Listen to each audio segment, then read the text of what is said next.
Good evening, everyone. I welcome you all on behalf of Federation of Indian Animal Protection Organizations. Thank you so much for waiting in there. FIAPO is an organization, is a federation which is having more than 100 which is having 160 members, and we have a network of more than 200 plus supporter members as well organizations as well as individual participants. Today, we will be going live to discuss about how to respond to dog cruelty cases. In this webinar, we will be discussing about how to respond to dog cruelty cases. FIAPO is a collective voice of animal rights in India, and through our member organizations and through the activists that we have in our network, we aim to achieve to respond to dog cruelty cases in a very effective and timely manner. FIAPO on local as well as national level through research, investigation, advocacy, litigation, and on-ground work, mobilization, and education. We try to empower people with the right information, with the right techniques and training to take up animal rights on their own. So FIAPO acts like a network to bridge the gap between knowledge and activists and enthusiasm. So we are trying to pave way to people who are very passionate about animal rights and are really eager to do something for the animals. About the webinar, we are looking forward to enrich the participants with the knowledge of laws, government policies and guidelines, and how to respond to dog cruelty cases in different situations in order to create an environment where humans and dogs can coexist together. Moving further, we aim to do this through a multi-pronged approach. So today, as we go ahead, I would like to introduce our speaker for the webinar, the retired soldier who has headed Industrial Safety, Fire and Rescue in Naveli, and at present is the General Manager of Blue Cross of India. Blue Cross of India. I welcome you, Don Williams, to the webinar. Good evening, Don.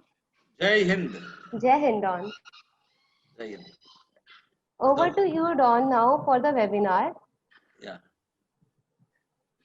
So, dogs, the coexistence of any animal with human being, it begin all with the dog. It begin all with the dog. And human beings, they couldn't live without dogs in the previous past. But today the dogs have become, they are not a nuisance to anyone. They mind their business, but people go behind them. You see 2 or 3 dogs together, they will say that there are many dogs on the street and there are many things. So there is a human dog conflict in our societies all over India. Humans and dogs coexist together in a community, but many times we hear incidents of conflicts between the two creatures as dog bites and brutal killing of these dogs. So taking it there, from there, taking it like that way, there are different types of approach that we have. So there are many ways, Vanditi, you can approach this situation where this human-dog conflict takes place. And the animal is always the sufferer, because when a dog bites a person, or when there are many dogs in an area, people tend to eliminate their very existence. People try to eliminate their existence. So when I came to Chennai in the past, in 2010, it was always dog killings. Everywhere it was dog killings. And so I took it up and I started going to police stations and filing cases. And from there, I learned how to go about these things. So there are many ways and there are laws that protect these animals. Like Article 51G, 51AG of the Constitution of India, which imposes a duty to all the citizens of India to protect and improve the natural environment, including forests, lakes, rivers, and wildlife, and to have compassion on all living beings.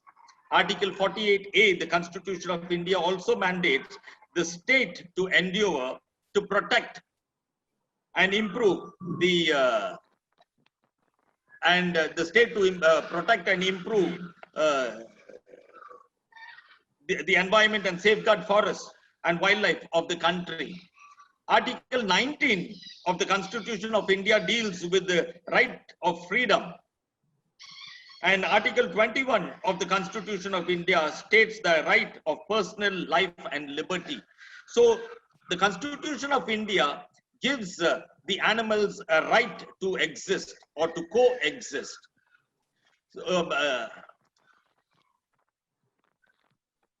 To coexist. When these rights are violated in any form, it results in violation of law. It shows that people are offenders, people become accused, they are criminals if the right of these animals are violated, these laws are violated. Now, what is a rapid response to this?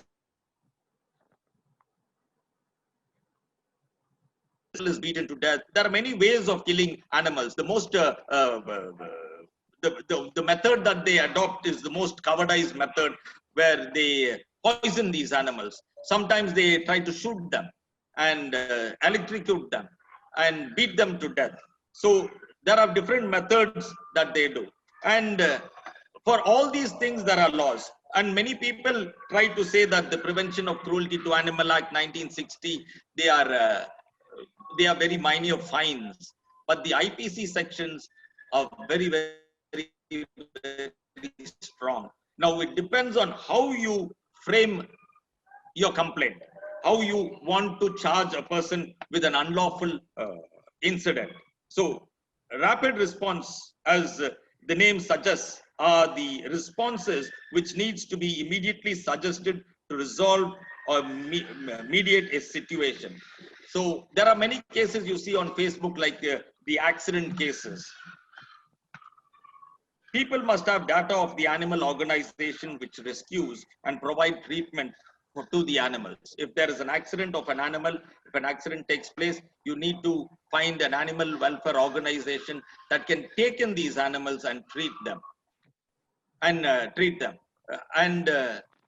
what happens is, you have to, if you know the vehicle number that has the reason for this accident, you can also file a police complaint against them. You can file a police complaint against them. So how you would respond to these incidents, that is what I'm going to talk about. Now there are you will have different situations, everybody will have a lot of questions, and each one has their own experience.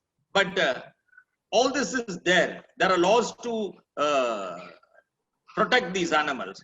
There are laws, and there are many people who are unaware of these laws.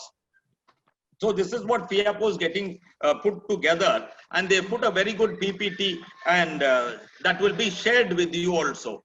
The PPT is very, very useful. If I have to prepare a PPT, it will take me days together. It's very, it's very good. It's very good. It's very spicy, you could say. It's very good. So they give you points, bullet points, but you have to ponder in it. You have to, and all these answers are available on Google. Everything is available. You will need a little assistance how to go about a case, and for that quantity you can talk to Sonali and ask Sonali how to go about it, and she will surely guide you on how to go about it. You will get all your answers cleared. So if you so what I will do is I will directly go into incidents. So Sonali, next slide.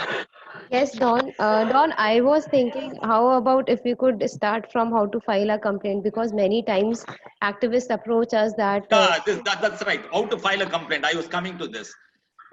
So how to file a complaint? What is the difference between a complaint and an FIR? An FIR is filed in a police station. An FIR is filed in a police station, where you go there, register a complaint. Now, the police has to accept your complaint.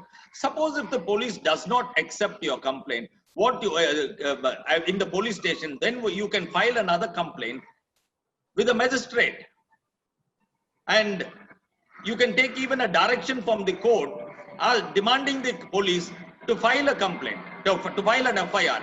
It is always, I've always found it that the police has to answer the court on the direction taken by the court to file an FIR. So an FIR during filed during cognizable offences.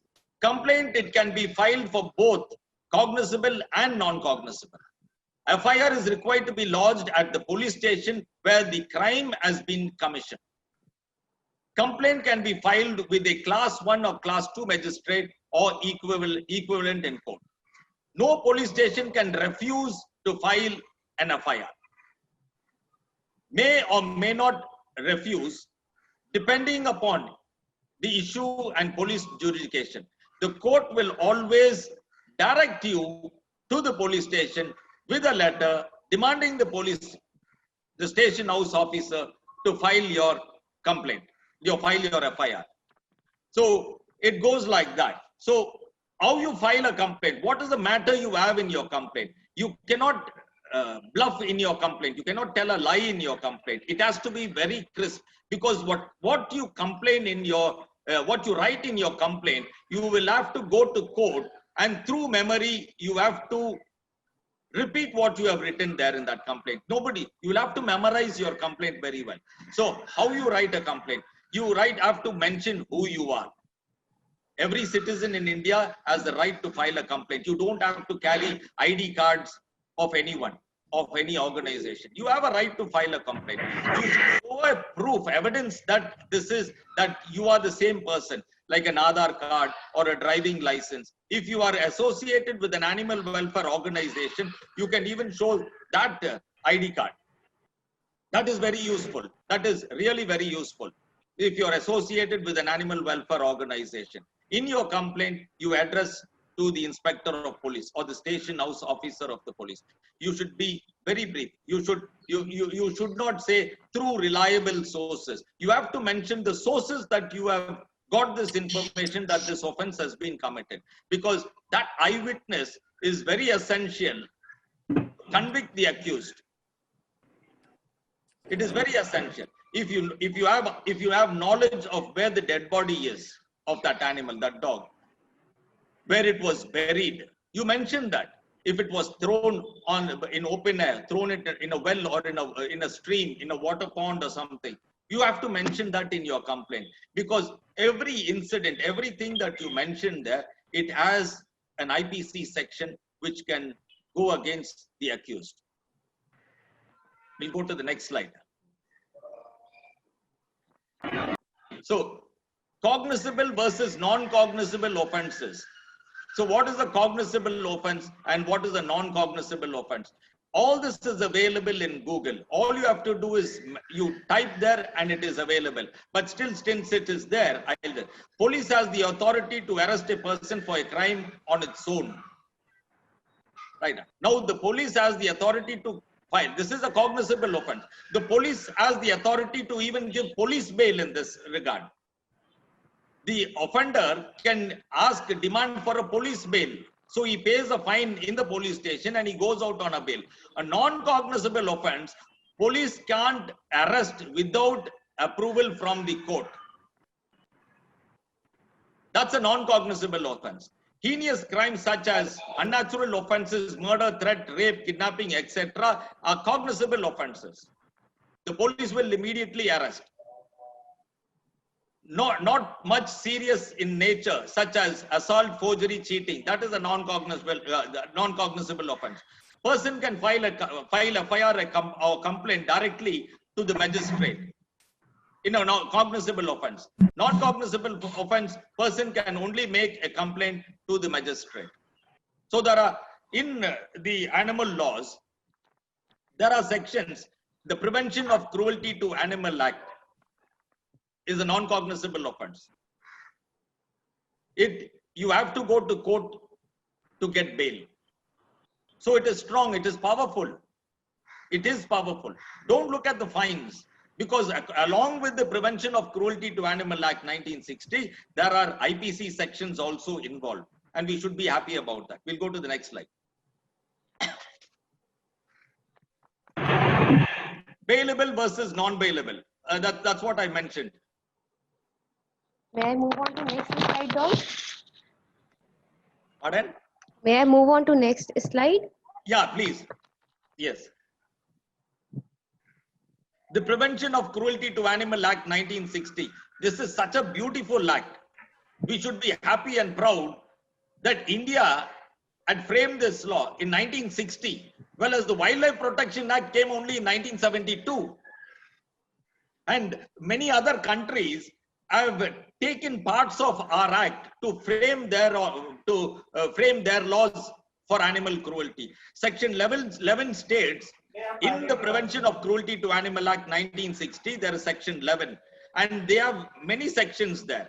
The most used is the section 11 HIJ, failing to provide food, water, and shelter. Food, water, and Sonali, shelter. sorry to interrupt. Can you please zoom in the slide?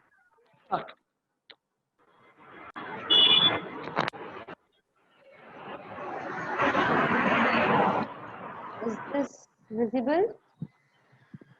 Yes, Is it yes. visible? Thank you. Yes, yes. Thank you. Is this better? Section Yes, 11. You need to open up your slideshow on the right hand side below. That is not on here. We are seeing all your slides on the left hand side also. You have to click on slideshow and then view show.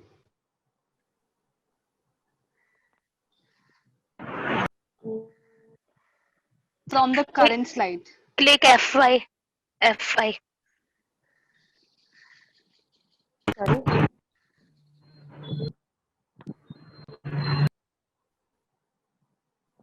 I'm so sorry. Can I continue? Anybody wants to say something? You have to click on the from the current slide, that icon on the left.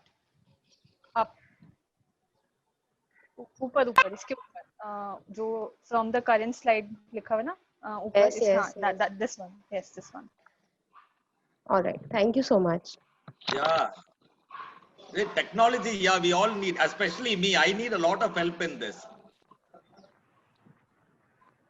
So, is it visible now? Yes. Sonali, can you do it again? Yes, it's visible now. Yeah. Thank you. Thank you. It's good to have, to make corrections. We all improve. So section 11 states about cruelty on animals in different forms, such as beating, kicking, maiming, killing. There's a lot of things in section, but the most used is in section 11 is HIJ, failing to provide food, water, and shelter. Even if you are an owner of an animal, and if you fail to provide food, water, and shelter, that animal can be confiscated and you can be charged with an offense. Section 34 states the general power of seizure.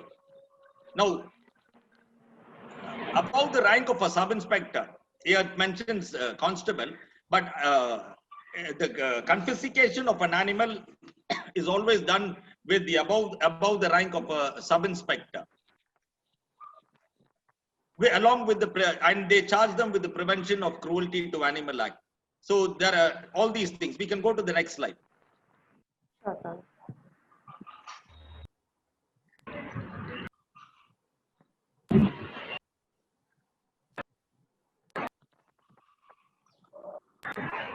Time. I don't know what is happening. Yeah. Don? Now, case studies, it says abandoned dogs likely to bite and spread infectious diseases. This is a very beautiful thing. When people abandon dogs, they have many reasons to abandon a dog. And when they abandon a dog, and if you know who the owner is, and if the dog bites somebody, there are chances that the reason for this person to abandon this dog is because it's a biting dog. and it may be a rabid dog, and the dog can spread the disease. So that comes under section 270 of IPC, spread of infectious diseases, and section 11(1)(I) and J of the Prevention of Cruelty to Animal Act 1960. And there's one more section. If you own a dog and if you leave it and if it bites somebody, it comes under section 289 of IPC, negligent conduct in respect to an animal. Comes under section 289 of IPC. And then you can also involve section 268 of IPC, causing public nuisance. Causing public nuisance. So we'll go to the next slide. So dog killed, the Prevention of Cruelty to Animal Act, and the section 428, 429, and there are methods of killing. When people kill dogs, it's not just 428 or 429. In the IPC sections, IPC was framed in 1860. So in 1860, the fine was 50 rupees. If any, they measured the animal's value from 10 rupees to 50 rupees. A dog was 10 rupees and a cow was 50 rupees. But it was in 1860. Today, if you look at a police dog or a military dog, the dog eats 1 kg of chicken, which is 260 rupees. It eats 6 eggs. So the value of that animal today, in today's world, is very high. It is not 10 rupees or 50 rupees. So it directly jumps from 428 to 429. 428 to 429. And these are sections which can, if proved and the offender is guilty, found guilty, he will be put behind bars for not less than 5 years. So your Prevention of Cruelty to Animal Act is there, and your IPC sections puts this person behind bars for 5 years. Now, if you kill this animal and if you throw this animal on an open area in a field anywhere, which that comes under section 278 of IPC. 278 of IPC. If it is killed and thrown into any water body, it comes under 277 of IPC. Polluting the water, polluting the atmosphere. When you shoot an animal, when you shoot a dog, it comes under section 25A of the Arms Act 1959. If you shoot an animal, killing using poison, when you use a poisonous substance to kill an animal, to eliminate an animal, that comes under section 284 of IPC. So if a person kills an animal, there are so many sections because it's just not one offense committed. What he will do is he will bury it by the local water body. He has to get rid of the carcass. He has to throw the carcass somewhere. So all these sections come into being. The method of killing, either by shooting it or by poisoning it. So all these sections come into being. Suppose if you electrocute it, if you use an electric wire to eliminate an animal, that comes under section 126 and 135 of the Electricity Act. That comes under. Suppose if an animal is, if you hit an animal with your vehicle, overspeeding or this, that comes under section 279 of IPC. And causing injury to an animal, that comes under 336 of IPC. So even the method that you use to injure an animal or kill an animal, all this has to be taken into cause. How you raise your complaint, how you write your complaint is the main thing. How you look at that animal. So when you look at what I suggest is when people go there, when they find that somebody has killed an animal, or if they come to know, or conduct an investigation. A proper investigation, you file a proper investigation and see where all the offenders made mistakes, where he has made mistakes. You will find the carcass dumped somewhere, thrown into some local water body. Find out what is the method that he has used to kill this animal. So everything is there. Everything is there. We'll go to the next slide. Excuse me, Don. I just request everyone, all the participants, to kindly mute themselves. Thank you so much.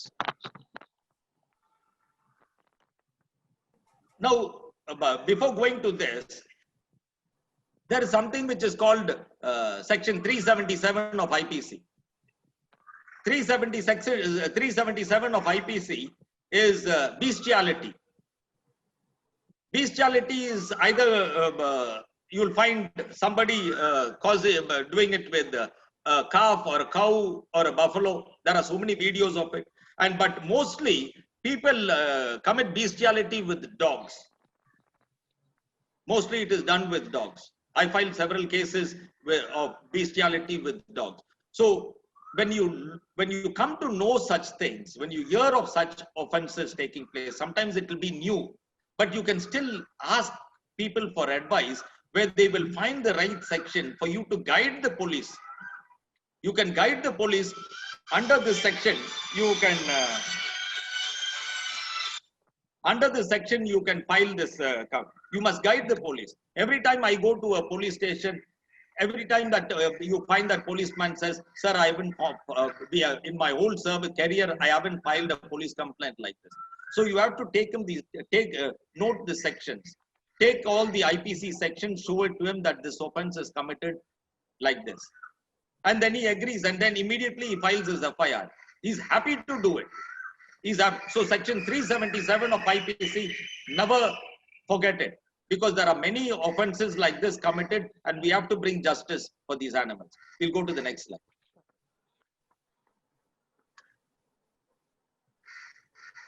Criminal intimidation. Now, how this takes place is under section 503 of IPC, criminal intimidation. So every time when an offense is committed, you will find an animal activist going there and making enquiries. He doesn't question the accused, but he starts making enquiries. So what they do is they try to intimidate him. They try to threaten him with their consequences. That is called criminal intimidation, and that comes under section 503 of IPC. What happens sometimes is the animal welfare officer or the animal activist or the welfare person is always alone. So to overpower him, what they do is they come in groups and they try to suppress his voice. But when they form a group and come, that becomes rioting. That comes under section 147 of IPC.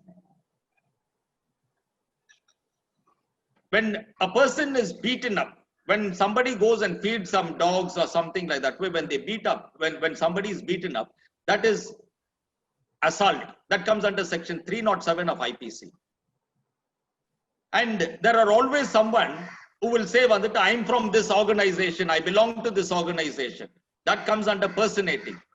He will say, I'm from SPCA, I'm from Blue Cross of India, I'm a policeman, I'm someone. That is personating. That comes under 419 of IPC. If somebody says, I'm a lawyer, and if he's found not to be a lawyer, or if somebody says, I'm a policeman, and if he's not a policeman, that is personation. That comes under 419 of IPC.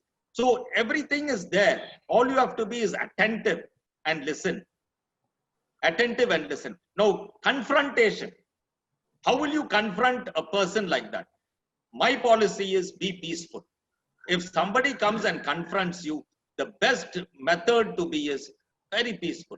You can call them auntie, you can call them uncle, you can call them bhai sahab. A very peaceful approach you can take. If somebody prevents you, you don't have to get scared. But by being peaceful, that means you're not scared. You're only looking at the welfare of the animal. Because if you confront them, they may not have the guts to confront you, but what they will do is they will find someone to poison all these animals. So confrontation is something very, very good. And if you have a neighbor who's always against feeding these dogs, every morning when you see him, say, good morning, uncle. Talk to him properly. Confrontation, it is a tactics. You have to take this very, very carefully. You don't confront anyone with violence, with words.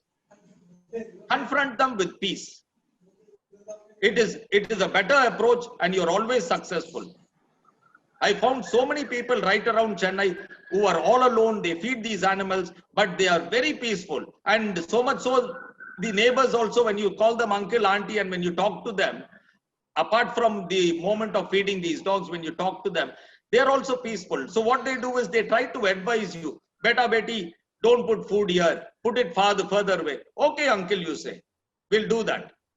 So confrontation is a tactics. And if you have any question regarding this, if you think that somebody is trying to send letters, issue letters to you, any animal residential owners association or flat owners association, any society trying to send letters to you, all these questions are being answered by the Animal Welfare Board of India. Long time back, they have been answering. When Dr. Chini Krishna was the Vice Chairman of Animal Welfare Board of India and Mr. Vinod was the Assistant Secretary for the Animal Welfare Board of India, long time back, 5-6 years back, they've been answering all these questions. They've taken everything into being. What all, you can use your lifts, you can use lifts. There's no one who can tell you that you should muzzle your dog. But they've answered all your questions. Everything is there. So all you have to do is go into this Animal Welfare Board of India's website, and you will get all these circulars and regulations there. It is very good. It is very good. But this has not happened today. It has been done 5-6 years back, when these people were heading the Animal Welfare Board of India. We'll go to the next slide.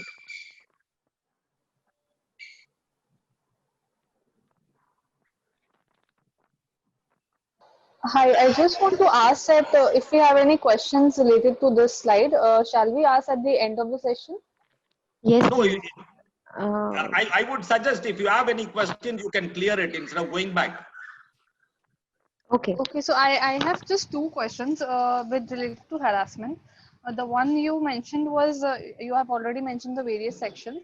So I just wanted to ask, what are the relevant sections with respect to harassment to women? Like recently, few days back. What is the incident like? Harassment in what way?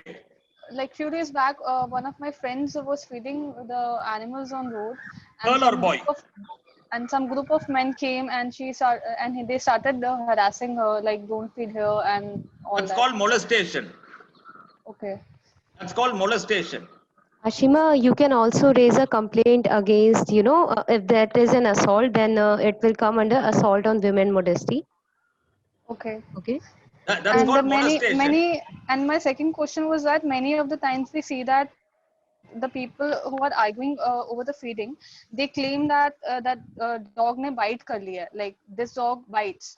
So like isne hame kaata hai, isne hamare bachche ko kaata hai. So how do we clarify that fact? Yeah, I remember FIAPO, a long time back, FIAPO had these pamphlets that how to educate people to behave with the dog. John, we still have them. If a dog bites and if you don't get rabies, but if a dog bites, it will surely pain. So the person who's bitten, affected by a dog bite, they need a lot of counseling also. They need a lot of counseling. So if a person is feeding dogs, they should be a responsible dog feeder. One is if a person, my question is, why do you have to feed a dog? Do we have the full knowledge of what a dog is?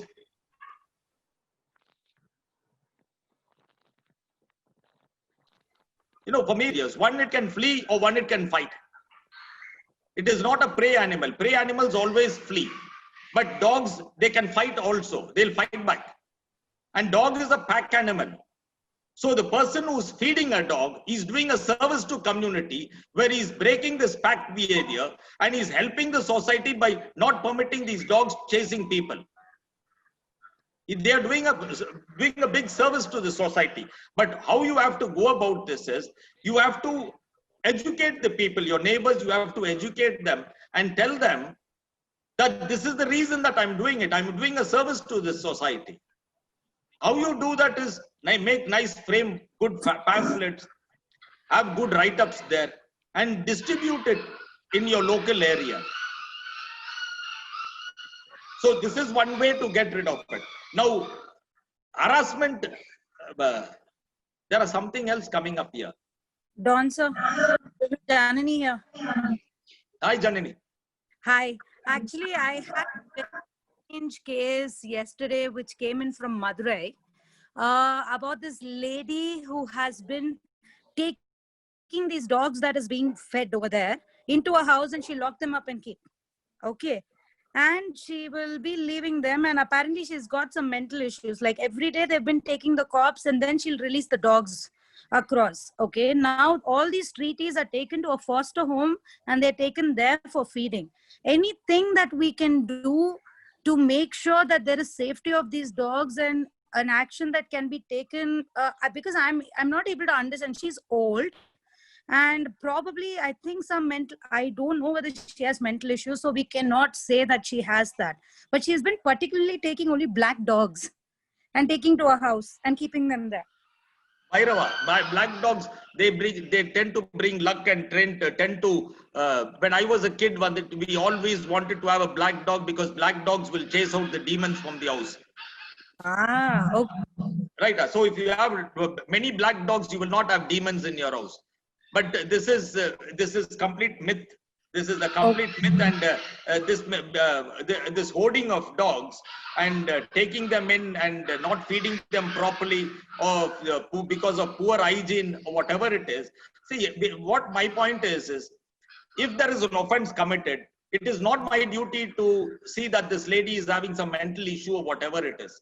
If the animal suffers, then you should use the law against this person who's bringing this cruelty to this animal. What section do you think I can put? Because yesterday with the notice, like with the cops going there, we got the dog out and we have brought the dog out. What sections do you think on what basis did the police bring the dog out? Just saying that you can't keep the treaty inside like this locked up and the dog is just howling. And he said like these dogs have been fed outside. How can you just leave? That is called continuous confinement. Okay. Under the Prevention of Cruelty to Animal Act 1960, it is continuous confinement. Okay, fine. And failing to provide proper food or water, only shelters been given there. Okay. Thank you. This was like there, and I didn't know what case to put. Nothing. Yesterday I was just completely puzzled. Thank you. Welcome. Any more questions? Can we go back to the slide then? Hello, Don sir. Jai. Hello. Hello, I can hear you. Yeah, this is Jules Nurbu from Ladakh. We are very glad to be a part of FIOB, and we have recently been a member of FIOB. Thank you, everybody. Don sir, we have one question. So what in Ladakh, what we are facing the major challenges in Changthang region. So it's a very serene region. The problem there is we have a huge biodiversity there, especially the most endangered species of bird called black-necked crane. So the villages have been facing a problem, and it came to us that the dogs which were brought by the army there are started hunting the biodiversity there. Especially they have hunted a few of the black-necked cranes and also started attacking the eggs and ducks also there. There's famous two lakes called Somoriri and Pangong Lake. So how do we deal with this dilemma? So if we chase the dog and capture it, that's again goes against our values, and at the same time they are also chasing the birds there. So how do we deal with this? It's a moral question. Sorry, might not. No. It is a very. This comes under dog behavior. But one thing I like to correct you is, army does not carry dogs from one place to the other and leave them. They don't abandon their dogs. Their dogs have been taken care of by their dog masters, and these dogs will be with the army. They retire from the army. They are not abandoned. Army dogs are not abandoned. One. Two is, dog in nature, they form packs. If they don't get food, they go hunting. Mhm. It is not happening only in Ladakh. I was there. It happens everywhere. We have Okay. a lot of marshland here, and beside the marshland there is a lot of garbage dumps there. And these dogs still hunt pelicans. They form. Mhm. I have pictures of these dogs waiting for these pelicans to land, and they hunt them. So the best method to get out of it is if you can have somebody feeding these dogs. See, they are hungry. If you Yes, if there is someone like you who can associate with these dogs, feed them, if you can vaccinate them, if you can sterilize them, they are the laziest animals in the world. If you get an animal sterilized, if you get a dog sterilized, he is one of the laziest buggers in the world. He will eat Okay. and sleep. He will eat and sleep. If he gets food, he will sleep. He will eat and sleep. A dog that is sterilized, they will sleep for more than 10 to 12 hours. Mm-hmm. And he will Okay, wait sir. for the dog feeder to come and feed him. So the best, so people like you, what you should do is get together, form a society, capture them, sterilize them, or what you should do is find a place, a nice place where you can feed them. Now the dogs in Ladakh, they are very big dogs, not like the dogs in the other parts of India. They are big dogs, they are heavily coated, and these dogs can bring down an horse. Yeah. They are bigger than wolves. So this is what you're facing there. I'm so sorry Yeah. to interrupt, Don. Can we please move further because there are other participants who are waiting. So section 147, if people get together in a society and try to suppress this animal feeder, that becomes rioting. That comes under section 147 of IPC. Then 379, punishment for theft. If anybody owns a dog, or if you're feeding a dog on the street and someone tries to remove this dog from one place and dump it somewhere else, that comes under section 379 of IPC. Whether you are the owner of the dog or whether it is the dog that lives in that community, it becomes theft. Section 289 of IPC, negligent conduct in respect to an animal. If you have an animal and if it bites somebody, that becomes section 289 of IPC. Section 429 of IPC, mischief by killing or maiming any animal of the value of above rupees 50. It mentions cattle, but it's any animal with the value of rupees 50, above the value of rupees 50. Section 128, criminal conspiracy. You know, a group of people get together, the whole society gets together and tries to eliminate the existence of an animal in that society. That comes under section 120A, criminal conspiracy. Section 268, public nuisance. This is a wonderful section. You only have to frame it and get a nice lawyer to put this together. Section 268 of IPC. If you own a dog and if you go and dump him somewhere, it's not only Prevention of Cruelty to Animal Act 1960, Section 11, HIJ, failing to provide food, water, and shelter, but it is also causing public nuisance. The number of animals on the street increases. There's a new animal in someone else's area where that dog will be chasing and biting people. Section 334 of IPC. This section was recently used in a hit and run case in Mumbai. There was a girl who called me and asked me, like this, there is a person I know who had run over a dog. So I advised her. When she went there, she filed section 279 and 334, voluntary causing hurt on provocation. 334 of IPC. There are two areas, two FIRs I have, one which I filed for under section 334 and another one which came from Mumbai. Rule 7 of the animal birth control rules, relocating dogs. Nobody has the right to relocate a dog. It's a very serious matter. You don't want a dog in your area, what you do is you go and leave it in someone else's place. If you take a dog and go and leave it in forest area, that is spreading infectious diseases. Forests don't want dogs to come and bring canine distemper or parvo to any of their canine animals. No, relocation is a very serious matter. You can't relocate it within the city, within urban limits, suburban limits, or in forest area. So these are all these sections, but when it happens, you have to be very peaceful, calm, and think how it happened, what has happened. And then accordingly, you frame your complaint. We'll go to the next slide.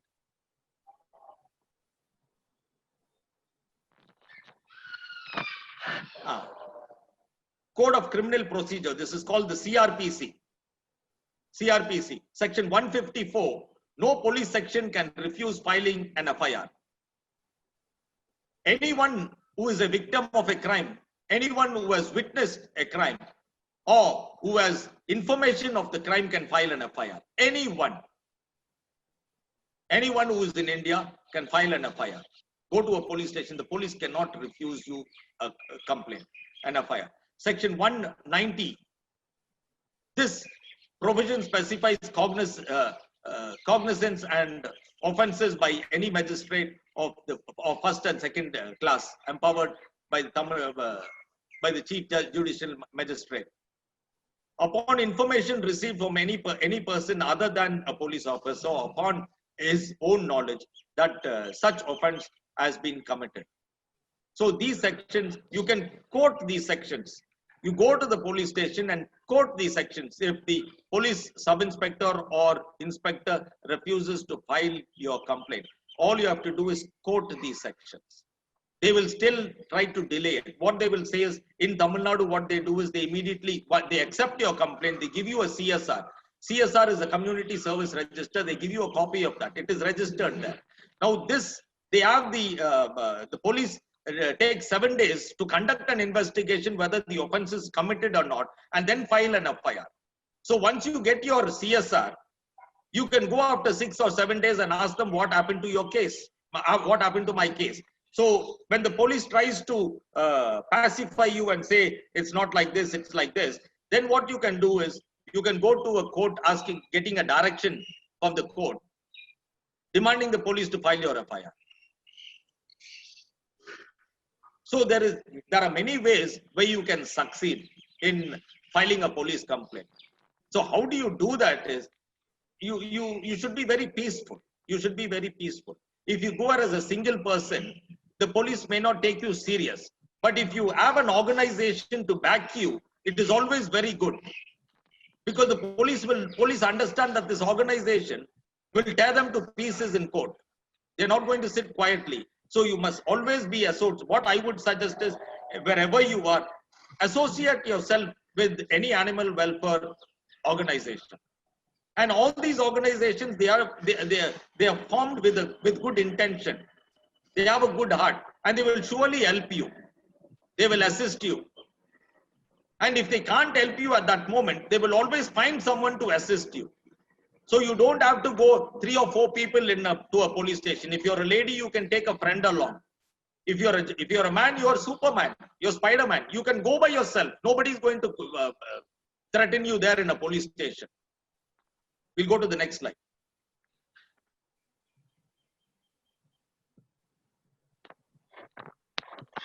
So this is there for you to read. You have any questions? Now we can take up the questions from participants. Ask nice questions here.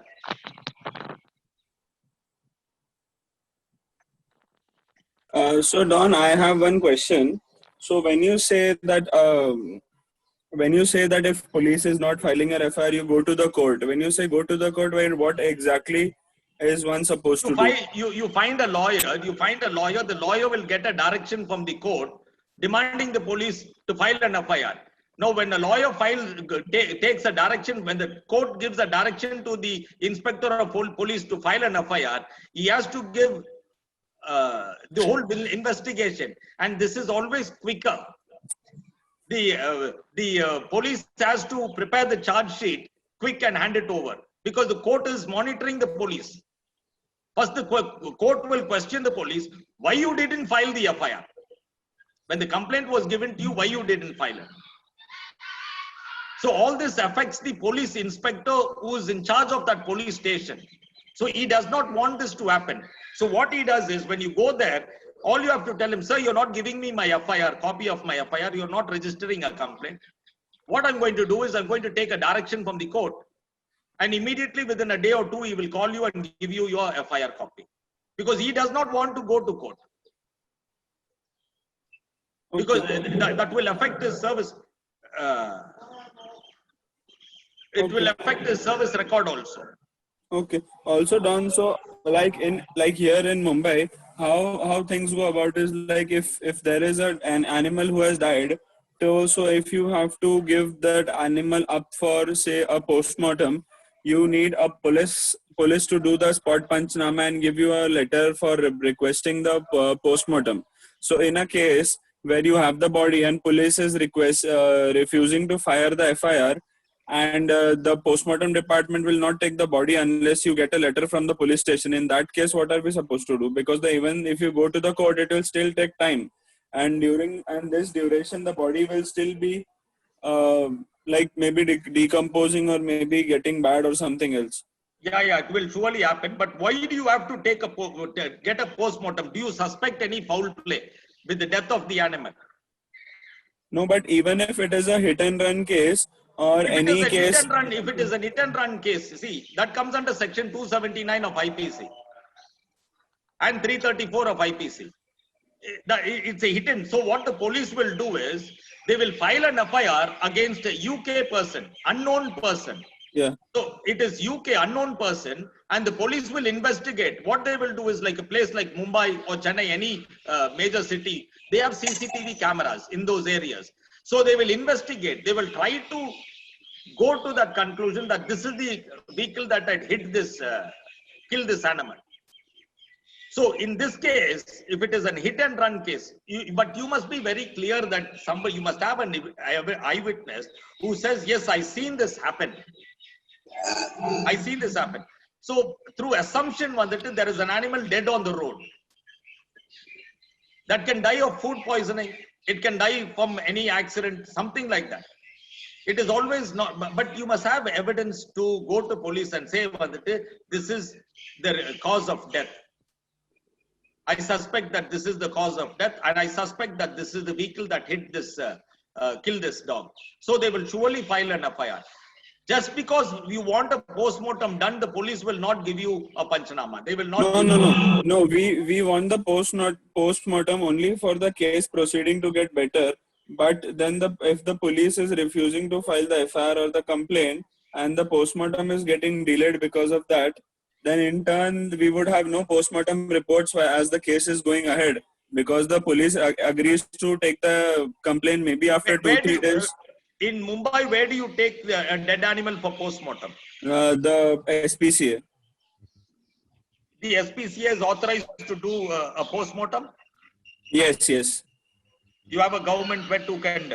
And where is the forensic testing, where it happens? The forensic goes to the Mumbai Police Forensic Department. Forensic Department. See, in Chennai, what happens is, here, only a government vet can do a postmortem.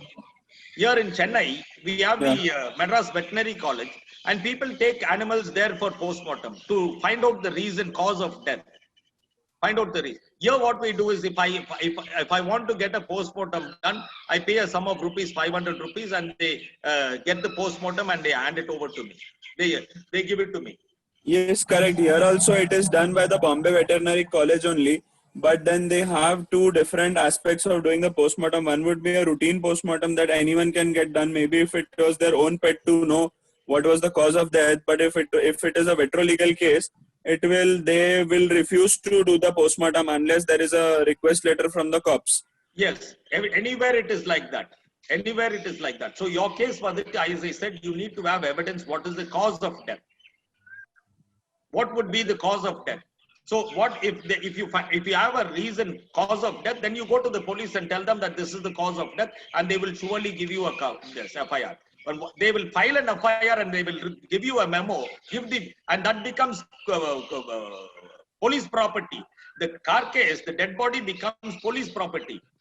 Even the postmortem report will not come to you; it will go to the police station. Yes, the cops have to go and collect it themselves. So if you say that the body becomes property of the police station, does that also mean that the hospital here, so the SPCA is connected with the Bombay Veterinary College, and the hospital charges us some amount to keep the body in the morgue, like in the freezer morgue, or maybe for the postmortem. So would all of this, in case the reporter is not able financially to pay, would that go on to the cops to pay, and would they be paying it?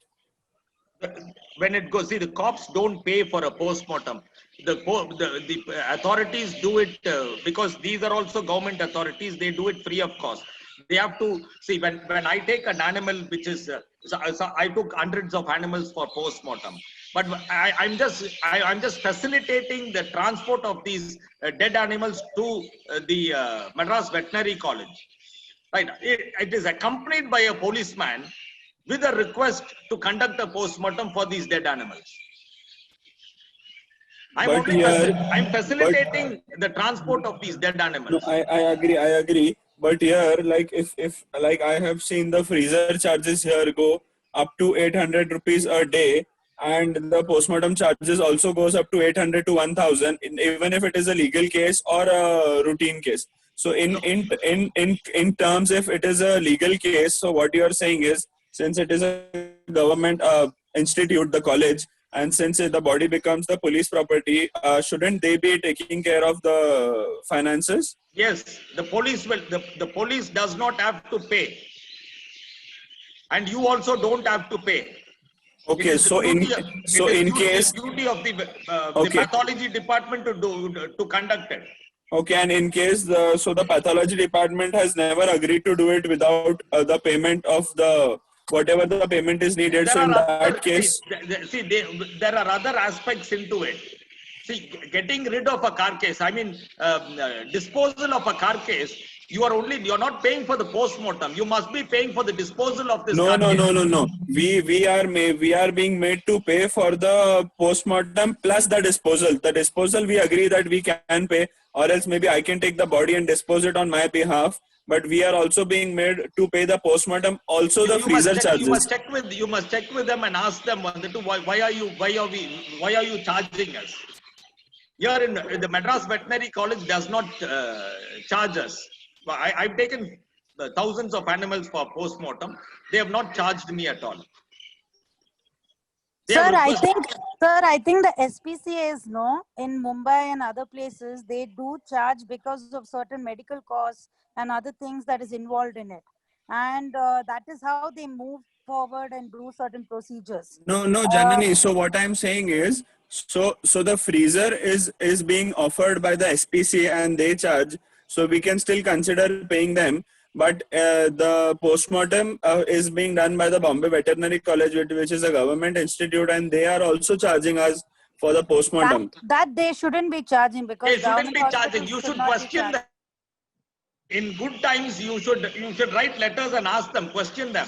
And when they are charging you, that means they are giving you a receipt for what they have charged you for. Correct. Do you have a receipt?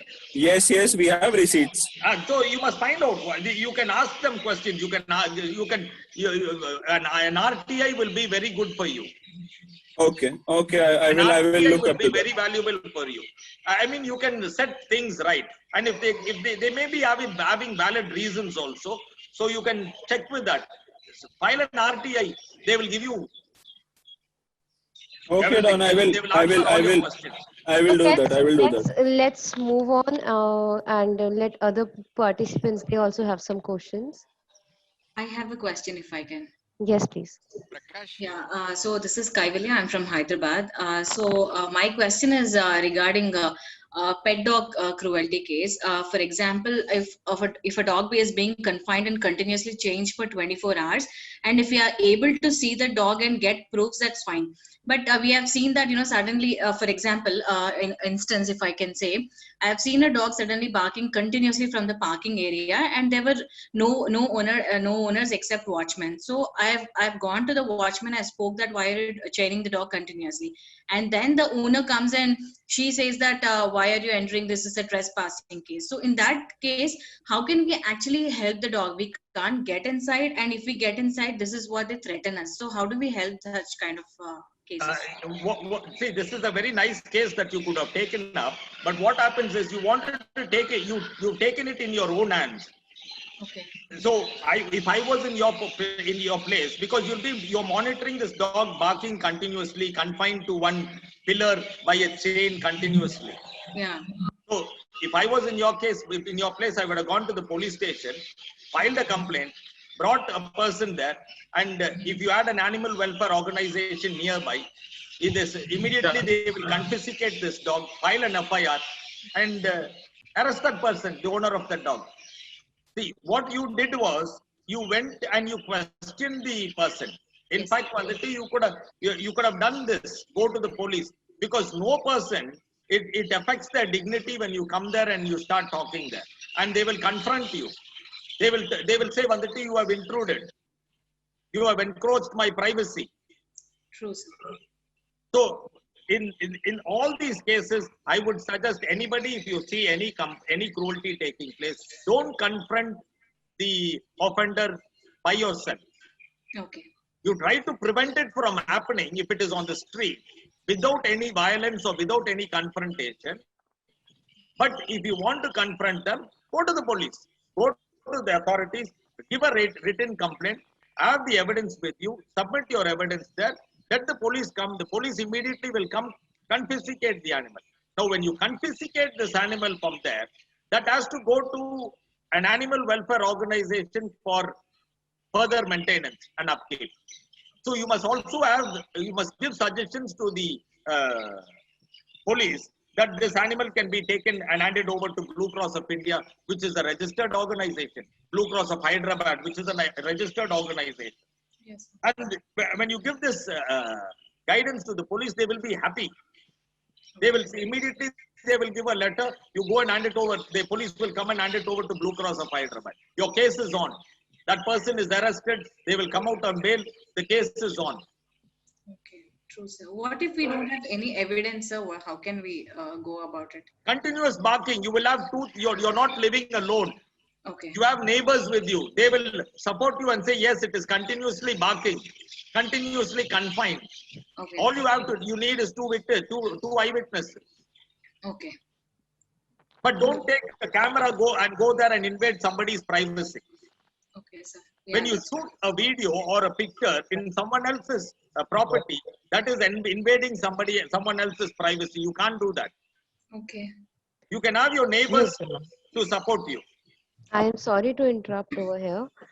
We have already passed our time. So is there any quick question from anybody? Yeah, I do have just a very small question. Hello? I'm listening. I'm hearing. Yeah, sir, this is Madhu here. Sir, it is not just about the dogs. Even some cows are being confined to a particular place, and then they are tied to a pole where they cannot even sit. They have to stand all throughout the night. What to do for such cases? I didn't get your question. Throughout the night, you stand in a Hello? police station. Sir, it is not Hello? about only the dogs. Let me interpret the question. Dawn, her question is that there are some cows which are tethered to a pole, and the tethering is really small that they are not even able to sit. So what action can they take at that point of time? In India, all the cows are tied to some pillar or post. All these animals are confined continuously. They live only for a short period of time. And yes, you can file a police complaint. You can file a police complaint for continuous confinement. And if it is not on their own property, if it is on someone else's property, government property, yes, the police can confiscate it. But where will you take it and go? Mayur Hasija, you want to ask something? In the absence, yeah, a quick question. In the absence of people coming forward to submit their witness accounts, in the absence of visual and audio proof, how can I go ahead and file an FIR against someone who is confining the dog inside her house and who's not taking the dog for a walk? Again, as I said, you cannot point a lens into someone else's property. That is invading someone's privacy. So that video evidence in this case will not work. If it is in public area, you can shoot as much as you want videos. But if your camera is pointed into someone else's property, shooting someone else's property, that is an offense. That So doesn't mean to people, say you cannot find eyewitnesses. You can always have your neighbors who can testify and say, yes, this dog is tied there and it is barking continuously. It is not only you. That comes under public nuisance also, under section 268 of IPC. so when it comes to in our country and specifically where I live in Tamil Nadu, people are very afraid to come to speak to police and come to the police station and submit their statements. It's something like it's as if it affects their self-respect or something. So how do I? Everywhere. The whole world is the whole world is filled with cowards. I call them cowards. That doesn't mean to say that you cannot file a police complaint. You go and file a police complaint, the police will surely come and investigate and they will find the truth. They themselves will come and they will, when you file a police complaint, the police will bring their own cameras and come and shoot. So what happened with me This dog recently? barking continuously. What happened with me recently is the cops came after I dialed 100, but then they told me that we have so many human crimes to deal with. What they told me is we don't have time for a stray dog abuse case or even a pet dog abuse case. So they say we have so many human crimes to deal with, so we don't have time for all this. They say. Sir, this is common the Madurai conversation. case I'm talking about. This is the Madurai case I'm talking about. This is common conversation. The police will come. The police who come to investigate, they have to go back and tell their boss. So what is the escalation You mechanism? have registered a complaint. They have come to investigate. They have to go back and tell them what has happened. They don't have to advise you. They have no right to advise you that they have so much of workload on their head. They have no right to tell you that. You can listen How can to I it. escalate it? You can How can I listen to escalate? them. Pardon? How can I escalate the complaint then? If they refuse, if they say we don't have time to deal with dogs. You have registered a complaint. The police has come and investigated. You go back to the police inspector and ask them file an FIR. They've investigated. Okay, okay. I am so sorry to The interrupt. the police cannot play judge. Hello. All right, sir. Thank you so much. Thank you. Hello, Fiapoti. Yes, hi.